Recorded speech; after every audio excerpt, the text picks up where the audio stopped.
माझ्या सर्व मित्रांना माझा नमस्कार. मी संजय चरपे. संजीवनीच्या या भागात आपण चर्चा करणार आहोत की आता 2 दिवसापूर्वीच निवडणूक आयोगाने महाराष्ट्रातील निवडणुकीचा कार्यक्रम जाहीर केला आहे आणि निवडणुकीचे पडघम हे वाजू लागले आहेत. मित्रांनो, या निवडणुकीत एक मतदार म्हणून आपण कोणत्या मुद्द्यांचा विचार करायला पाहिजे त्या विषयावर मी आज आपणासोबत चर्चा करणार आहे.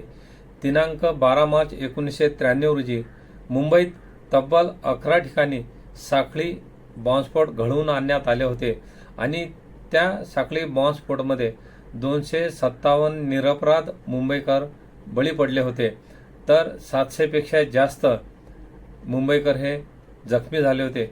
मित्रांनो, जेव्हा हे साखळी बॉम्बस्फोट घडले होते त्यावेळेस महाराष्ट्राचे मुख्यमंत्री शरद पवार हे होते. त्यांनी त्या बॉम्बस्फोटाच्या नंतर जी पत्रकार परिषद घेतली होती त्या पत्रकार परिषदेत त्यांनी 12 ठिकाणी बॉम्बस्फोट झाल्याचे सांगितले होते आणि हा एक बॉम्बस्फोट मी वाढवून सांगितला आणि तोही मुस्लिम बहुल एरियात झाला असे मी सांगितल्याचे त्यांनी पत्रकार परिषदेत कबूल केले आहे. मित्रांनो, एक मुख्यमंत्री कोणाला वाचवण्याकरता ही भूमिका घेतात आणि का घेतात हा प्रश्न आपण स्वतःला विचारावा आणि त्यानंतरच मतदानाला जाताना मतदान करावे. मित्रांनो, त्यानंतर 26/11/2008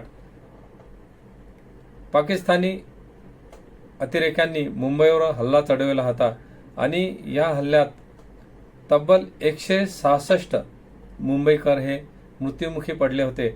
मित्रांनो, मुंबईवरचा हा हल्ला खरं तर पाकिस्तानने लादलेले एक छद्मयुद्धच होते आणि त्यावेळेस 9 अतिरेकांना कंठस्नान घालण्यात आले होते आणि एक आतंकवादी अजमल कसाबला जिवंत पकडले होते आणि त्या अजमल कसाबला जिवंत पकडण्यात सर्वात जास्त योगदान जर कोणाचे होते तर स्वर्गीय तुकाराम ओळंबे यांनी त्याला जिवंत पकडण्यास हातभार लावला आणि आपले प्राण त्या हल्ल्यात न्यौछावर केले. मित्रांनो, खरे तर अजमल कसाब हा पाकिस्तानी होता आणि हा हल्ला पाकिस्ताननेच केला हे त्यानंतर आपण सिद्ध करू शकलो. परंतु जर अजमल कसाब हा जिवंत पकडण्यात आला नसता तर हा हल्ला भारतातील हिंदूंनीच केला असे षडयंत्र तेव्हा रचण्यात आले होते हे आपण सोशल मीडियातून बरेच ठिकाणी वाचण्यात आलेले आहे. तर या हल्ल्यानंतर खरं तर पाकिस्तानवर आपण द्वेषाने चढून जाऊन हल्ला करावाच पाहिजे होता, परंतु तत्कालीन काँग्रेसचे सरकारने केंद्रातील अत्यंत बोटचेपे धोरण स्वीकारले होते आणि कोणत्याही प्रकारची कारवाई पाकिस्तानच्या विरोधात केली नाही हे दुर्दैवाने म्हणावेसे वाटते. आणि त्यावेळेस मुख्यमंत्री स्वर्गीय विलासराव देशमुख हे होते.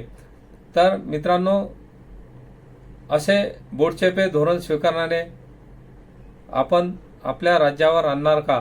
यांना परत खुर्चीवर आणून आपण आपल्या राज्याला कोणाच्या खाईत ढकलणार आहोत याचा विचार करावायचा आहे आणि नंतरच मतदान करावायचे आहे. 16 एप्रिल 2020 रोजी पालघर येथे 2 साधू आणि त्याच्या ड्रायव्हरला तेथे जमलेल्या जमावाने ठेचून मारले आणि जेव्हा मारले मित्रांनो, तो काळ कोरोनाचा होता आणि लॉकडाऊनचा होता. त्या लॉकडाऊनच्या काळात 2 साधू आणि त्याच्या ड्रायव्हरला ठार मारण्यात येते आणि ज्या जमावाने त्यांना मारले त्या जमावाला वाचवण्याचा आटोकाट प्रयत्न केला जातो असे का? खरे तर साधूंना संरक्षण द्यायची जबाबदारी ही तत्कालीन सरकारची होती, परंतु तसे घडले नाही. आणि त्या काळात आपल्या राज्याचे मुख्यमंत्री होते आदरणीय उद्धवजी ठाकरे. तर त्यांनी जी भूमिका तेव्हा घेतली त्या भूमिकेची आठवण करून आपण हा विचार करावायचा आहे की आपण कोणाला निवडून द्यायचे आहे. मित्रांनो, आता वक्फ बोर्डाचा विषय हा अत्यंत गाजतो आहे. या वक्फ बोर्डाच्या घशात सरकारी जमिनी ज्या सरकारने वक्फ बोर्डाच्या घशात घातल्या त्यांना आपण निवडून द्यावायचे आहे का? उद्या आपल्या जमिनीवरही वक्फ बोर्ड मालकी हक्क दाखवू शकतो आणि आपल्याकडे आपल्या बाजूनं लढणारं जर कुणी नसेल तर मग सरकार तरी आपल्या काय कामाचे? अशा लोकांना निवडून देऊन आपण एक संकटच ओढून घेणार आहोत. तर वक्फ बोर्डाच्या बाजूने जे लोक लढणारे आहेत, वक्फ बोर्डाची बाजू घेणारे आहेत, त्यांच्याकडून वक्फ बोर्डाच्या बाजूना जे आपली बाजू मांडताना दिसतात त्यांना आपण खरोखरच निवडून द्यावायचे आहे का? आणि आपल्या घरावरच एक नवीन संकट आणावायचे आहे का? हा विचार मतदारांनी करावायचा आहे.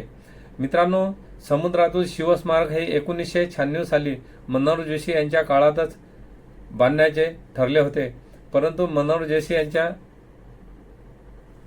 यांचे मुख्यमंत्रीपद गेल्यानंतर आणि त्यानंतर आलेल्या काँग्रेसच्या सरकारने त्याविषयी कोणत्याही प्रकारचा त्या स्मारकात लक्ष दिले नाही आणि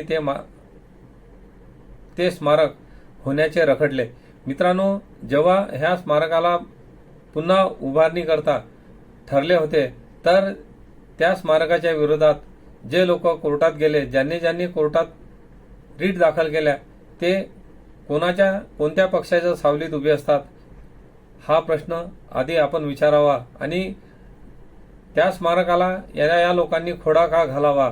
या स्मारकाला खोडा घालण्यात कोणाचा आशीर्वाद या लोकांना लाभला आहे हा सुद्धा विचार आपण करावायचा आहे. मित्रांनो, जे शिवस्मारकाला खोडा घालतात ते आपल्या आयुष्यात सुद्धा संकट उभे करण्यास मागे पुढे पाहणार नाहीत. हे विचार आपण मतदान करताना करावायचा आहे. आणि सगळ्यात महत्त्वाचे म्हणजे मित्रांनो, या महाराष्ट्रात हिंदू समाजाच्या मनात जो जातीपातीचे विष पेरून जातीयवाद घडवण्याचा प्रयत्न करण्यात आला आहे, त्या जातीयवादाच्या षडयंत्राला आता मुठमाती देण्याची वेळ आलेली आहे. मित्रांनो, हिंदू धर्माला जातीपातीत वाढून ज्या लोकांना सत्तेची खुर्ची बळकावायची आहे त्यांना आता खुर्चीपासून कसे दूर सारता येईल हाच विचार आपण सर्वांनी करावायचा आहे. मित्रांनो, या बाबी मी आपणासमोर मांडल्यात. यापेक्षा अजूनही खूप काही आहे की ज्या विषयावर आपण चर्चा करू शकतो आणि कोणाला मत द्यायचे कोणाला नाही द्यायचे हे आपण ठरवू शकतो. तर आता ही लढाई खरे तर राष्ट्रवाद विरुद्ध संधी साधू पक्षांची झालेली आहे. आपण संधी साधू लोकांना संधी द्यायची आहे की राष्ट्रवादी लोकांना जो आपल्या राष्ट्रासोबतच आपला धर्माची सुद्धा बुज राखेल आणि आपल्या समाजाला पूर्णपणे संरक्षण देईल अशाने निवडून द्यायचे आहे. मित्रांनो, कृपया माझ्या या चिंतनावर आपण सर्वांनी विचार करावा. माझा हा व्हिडिओ आपल्याला आवडला असेल तर कृपया लाईक करा, आपल्या आप्तसोक्यांना शेअर करा आणि सबस्क्राईब करा. आता इथेच थांबतो. जय हिंद, जय भारत, नमस्ते.